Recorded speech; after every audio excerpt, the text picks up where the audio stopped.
Bueno, yo soy Atilio Perín, básicamente realizador, guionista, director de una actividad dentro de la industria cinematográfica de toda la vida. Actualmente docente en la Escuela de Cine de Santa Fe y docente en la Escuela Provincial de Arte de Venado Tuerto. Esa es la actividad que en este momento estoy desarrollando. Básicamente es eso. Mirá, yo lo simplificaría en algo. La noche, que no creo que fue la primera noche que se hizo en el patio, en el galpón de la Escuela de Arte. Para mí la síntesis más hermosa y más fructífera de lo que pasó fue ver una mesa que se armó entre estudiantes que venían de Uruguay, de Santa Fe, de Venado, otra gente, y decir, bueno, de pronto el festival empieza a cumplir esa función que es primordial, fundamental y básica, que se empiecen a conocer, se empiecen a cruzar, se empiecen a discutir cosas, ver material juntos, opinar sobre lo que se vio, opinar de cómo se está trabajando, de cómo se está aprendiendo, de cómo se está evolucionando. Para mí, lo fundamental de este tipo de festivales en particular es la interacción entre mucha otra gente. Y por otro lado, más allá de la importancia que tienen las proyecciones de las películas y de algunas clases magistrales que se pueden llegar a dar, es que la gente se conozca. Estamos acá, por ejemplo, eso permitió un acercamiento entre la Universidad Nacional de La Plata, el gremio de ANSAFE y la escuela, que definimos prácticamente la concreción de un posgrado a través de la Universidad de La Plata para los egresados de la época.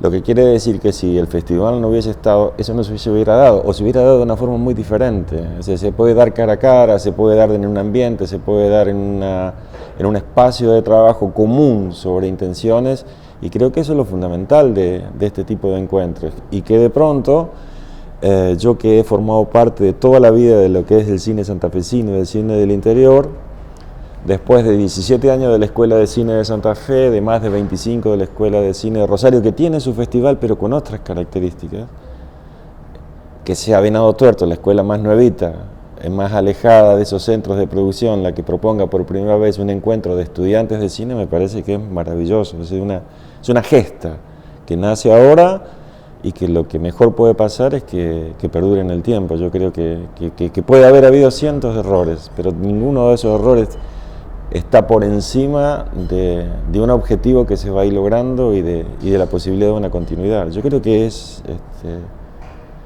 trascendental para la ciudad, es trascendental para la zona, y cuando a mí me proponen la posibilidad de dar clases en la época, que lo pensé un poco, no por no querer dar clases, sino para reordenar mi vida, lo que primero pensé en hacerlo fue básicamente porque, habiendo participado de la historia cultural de Venado Tuerto, digo, desde la recuperación del teatro ideal hasta la conformación de los grupos de teatro, hasta haber impuesto acá la posibilidad de hacer cine en la ciudad, con todas las contradicciones que eso tiene de grupos estancos, grupos que se han armado y que son difíciles de interactuar en conjunto, de pronto lo que yo sabía que iba a pasar con la escuela era que se iban a formar nuevas generaciones, que el solo hecho de participar en la escuela les brindaba el derecho a opinar dentro de las estructuras preexistentes. Siempre pensé, cuando acepté dar clases, que era muy posible que los egresados y la dinámica de la escuela cambiara el perfil cultural de la ciudad.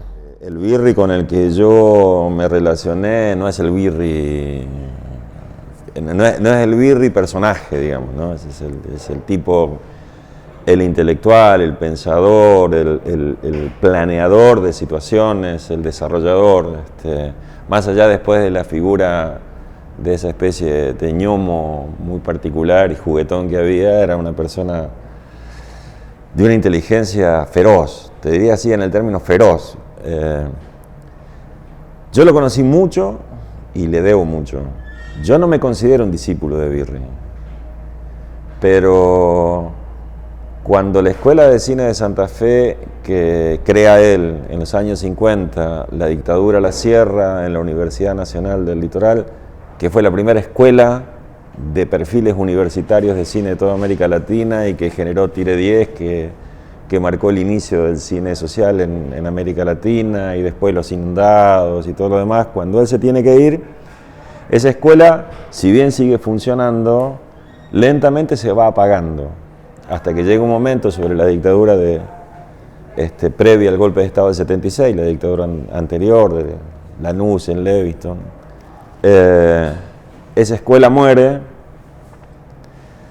los docentes de esa escuela deciden seguir trabajando en los lineamientos que Birri proponía para la enseñanza de cine. Y más que para la enseñanza, para la vida en el cine. Entonces un grupo de jóvenes que hubiésemos querido entrar a la escuela de cine que se cerró, nos juntamos con esos docentes y de alguna forma yo fui parte de una escuela no formal que seguía trabajando exactamente con los mismos lineamientos de la escuela de Birri. Uno de los problemas que ahí tuvimos era cómo financiar eso. Entonces armamos un cine, después ese cine se transformó en el principal cine de la ciudad, después pudimos comprar un segundo cine, así que durante toda nuestra formación habíamos asegurado varias cosas. La primera era el financiamiento de lo que hacíamos, el segundo la posibilidad de distribuir y lo otro la capacitación o formación a partir de los docentes que habían quedado en Santa Fe y que algunos empezaron desde ahí, desde ese trabajo, a formar la Escuela de Cine de la Universidad de Córdoba y después la Escuela de Cine de la Universidad de La Plata. Es decir, que toda esa gente que Birri formó empezó a sentarse en otras universidades a trabajar. Mientras tanto, Fernando estaba trabajando con Fidel Castro mano a mano para construir y desarrollar la Escuela de Cine de San Antonio de los Baños en Cuba. Nosotros seguíamos en contacto con él en esos tiempos tan terribles, vía triangulaciones por España. Era una situación muy loca y cada tanto, sin decirnos nada, íbamos a algún lugar y nos encontraba que estaba Fernando. Y ahí, bueno, se trabajaba y se trabajaba mucho y se hablaba y se proyectaba y él bajaba, sinceramente, líneas de cómo había que seguir trabajando. Pasada esta situación, terminada la dictadura, pasada la dictadura del 76 y todo lo demás, él consigue reabrir la escuela, mejor dicho, él empieza a trabajar en la reapertura de la escuela de cine. Y mientras tanto, él iba observando las producciones que nosotros hacíamos, hacía como una especie de supervisión de nuestras producciones. En determinado momento vi unos materiales que yo había hecho e inmediatamente decide llevarme a Italia. Con lo cual hace todo un ciclo en Italia muy acompañado por él. Vuelvo a tener otras producciones, me vuelve a llevar, es decir, que empieza él a trabajar en forma particular conmigo, y cuando se crea la escuela de cine me convoca a que yo sea uno de los docentes fundamentalmente en el área de realización. Y en ese momento me dice que sí, que a él le interesaría que yo trabajara muchísimo. Yo me disculpé diciéndole que yo no era docente, que ni siquiera tenía una formación de haber obtenido un título de su escuela porque no existía. Y por supuesto Fernando con todo un discurso me lavó la cabeza y me dice, lo tenés que hacer, pero lo tenés que hacer a partir del segundo año cuando el primer filtro ya hubiese pasado. Y a partir de ahí, digamos, como que son 3 niveles de conocimiento. Ese conocimiento que yo tenía de él siendo muy jovencito cuando empecé, que eran las cartas que llegaban desde Cuba vía España. Después lo conocí cuando volvió y después mi tercera relación con él fue que él me acompañó en el desarrollo de mi carrera, muchísimo. Es decir, no es tan sencillo, por ejemplo, me recuerdo salir con un estreno en el Festival de Mar del Plata, donde una de las películas había sido seleccionada, y cuando yo me paro, inmediatamente se viene al lado mío, me agarra del brazo y salimos caminando por la alfombra del brazo de Fernando Birri, con lo cual era una cobertura sin pedirle absolutamente nada. Lo mismo nos pasó, me acuerdo en Alemania, en un festival, que él llega, empieza a pasar por la alfombra roja, nos ve a nosotros y nos agarra y nos lleva junto con él. No sé si ese tipo de gestos en los ambientes donde están las producciones cinematográficas, inmediatamente mucha gente, ¿quién es ese tipo que acompaña a Birri? Eso generó un gran apoyo para nosotros. Y la última parte es la de la escuela de Santa Fe.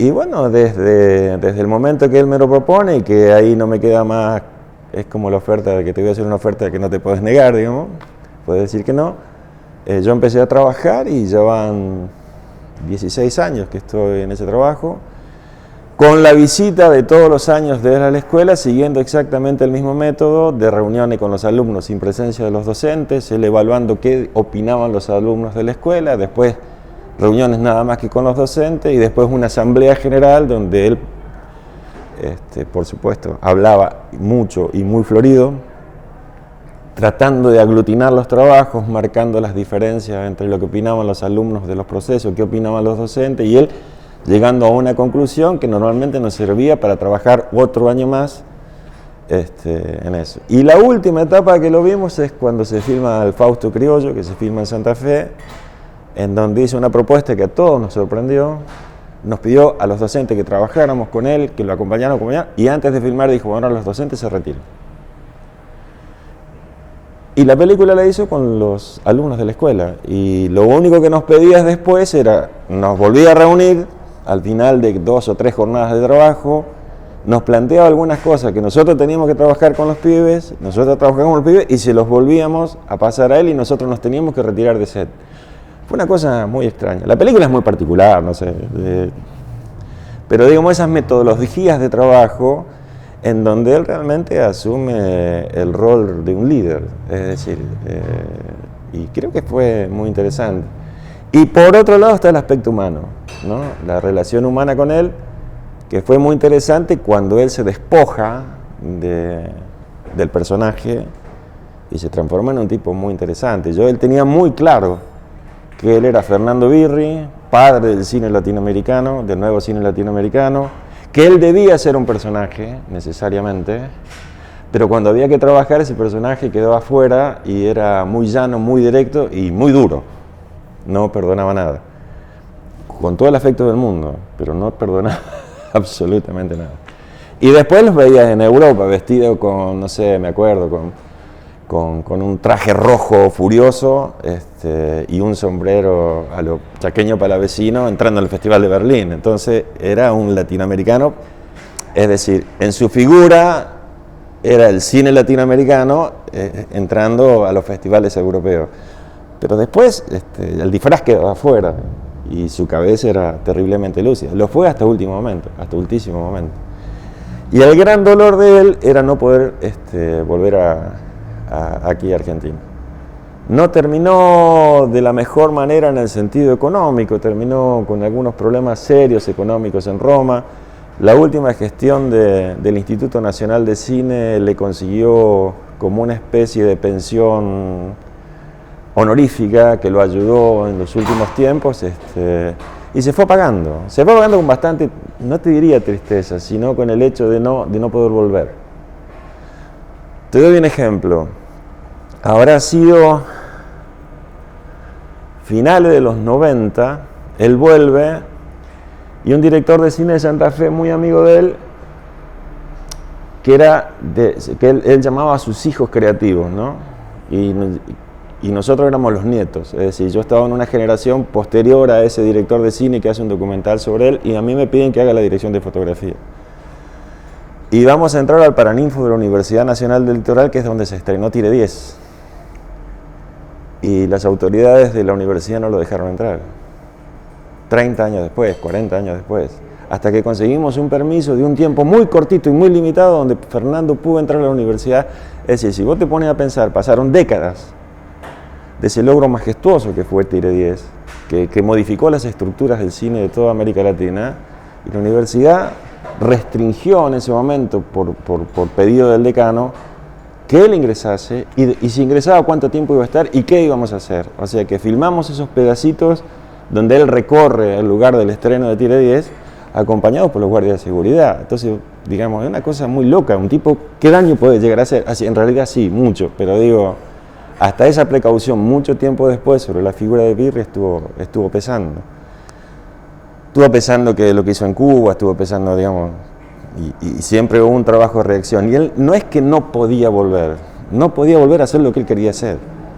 Por eso yo entiendo que lo del Fausto Criollo, que es su última película hecha en Santa Fe, con los alumnos de una escuela, supongo yo que para él cerraba un ciclo en su cabeza, más allá de los logros artísticos que pueda tener la película. Era como cerrar una historia que creo que no la cerró, creo que no la pudo cerrar. Así que bueno,